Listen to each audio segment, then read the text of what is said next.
மண் என்பவள் யார்? அவள்தான் ஆதி தாய். இன்று இவ்வளவு உயிர்கள் வாழ இடம் கொடுத்து வைத்திருப்பவள் இந்த மண் தான். மண் தானே. இறைவனுக்கு படைத்தல், காத்தல், அழித்தல் என்று முத்தொழில்கள் சொல்வார்கள். அந்த முத்தொழிலையும் சிறப்பாக செய்பவள் மண் தாயில்தான். மண்ணுலகில் வந்த உயிர்கள் எல்லாம் தொடர்ந்து இருந்து கொண்டே இருந்தால் புதிதாக பிறக்கும் உயிர்களுக்கு இங்கே இடம் இருக்காது என்பதால் தான் அழித்தலையும் அவளே செய்கிறார். வாழையடி வாழையாக உயிரினங்கள் வந்து கொண்டே இருக்க வேண்டும் என்பதுதான் அவளின் நித்திய விருப்பம். ஆதலால் எல்லோரையும் எல்லாவையும் கொடுத்து எல்லா உயிர்களையும் தொடர்ந்து வாழ்வித்துக் கொண்டிருக்கின்றார். கொடுத்ததெல்லாம் கொடுத்தால் யாருக்காக கொடுத்தால்? ஒருத்தருக்காக கொடுத்தால் இல்லை, ஊருக்காக கொடுத்தால். பாரபட்சம் யாருக்கும் செய்யாமல் எல்லா உயிர்களையும் வாழ வைக்கத்தானே எல்லாவையும் கொடுக்கின்றார். எத்தனை வளங்கள் வழங்கி இருக்கிறார். இங்குள்ள எல்லா உயிர்களும் வாழ்வதற்கு எல்லா வளங்களும் இருக்கின்றன. ஆனால் மனிதனின் பேராசைக்கு அவளால் என்ன கொடுக்க முடியும்?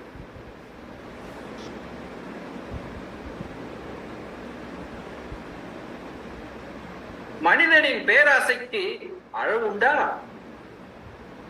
எல்லாவையும் தனக்கு தனக்கு என்று குவித்துக் கொள்ளும் ஆசைதான் மனிதர்களுக்கு எவ்வளவு. எல்லோரும் தனக்கு தனக்கு என்று மண்ணை கொள்ளையடித்தால் எத்தனை பேருக்கு அவள் இடம் கொடுக்க முடியும்? இளமென்றும் அசையாய் இருப்பாரை காணின் நிலமென்றும் நல்லால் நகும் என்றார் திருவள்ளுவர். மனிதன் மண் தான் இவ்வளவு கொடுத்தும் இல்லை என்று இம்மண்ணில் வாழும் பெரும்பாலோர் இல்லை என்று வாழும் நிலை எவ்வளவு கொடுமை.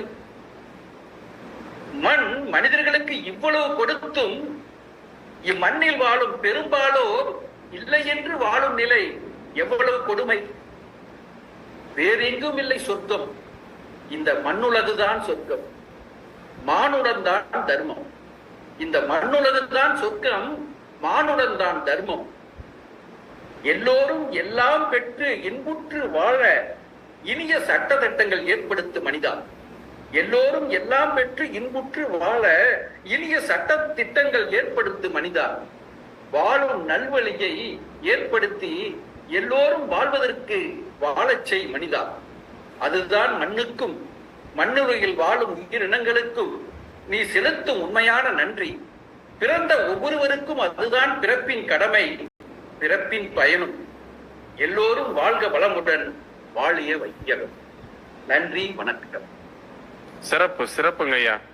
மண் ஆதித்தாய், மண் வளங்களை வழங்கி இருக்கிறார். பொதுவாக அதை மனிதனின் பேராசையால், மண்ணின் பேராசைக்கு முன் எதை கொடுக்க முடியும் என்று உங்களது வரிகள் சென்று தனக்கு தனக்கு என்று சொல்லி வாழ்ந்து இறந்த பின் சொர்க்கத்தை தேட மனிதன் வாழும்போது இருக்கும் சொர்க்கத்தை மறந்து என்ற ஒரு தத்துவத்தை உங்கள் கவிதையில் கொண்டு வந்து அனைவருக்கும் கொடுத்தீர்கள்.